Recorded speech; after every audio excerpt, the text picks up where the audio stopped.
Due process mula sa gobyerno ng Pilipinas, yan daw ang panawagan ni Senador Bato de la Rosa sakaling meron na siyang arrest warrant mula sa International Criminal Court ayon sa kanyang abogado.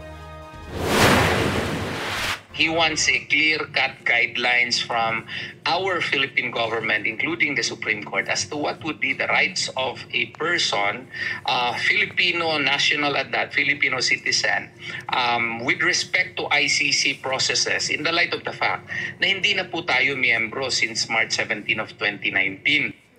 Ayon pa kay Attorney Israelito Torion, gusto ring malaman ng senador mula sa gobyerno ang proseso ng pag-surrender o extradition. Kung magiging mali na raw ito ay posibleng harapin ni De La Rosa ang kaso. Sabi ni Attorney Torion, hindi pa niya nakakausap si De La Rosa mula nang ihayag ang umunay arrest warrant. Pero tingin niya ay nasa Pilipinas ang kanyang kliyente. Naniniwala rin daw siyang hindi maglalabas ng arrest warrant ang ICC sa ngayon, lalo't kinukwestiyon pa ng defense team ni dating Pangulong Rodrigo Duterte ang jurisdiction ng ICC sa kaso.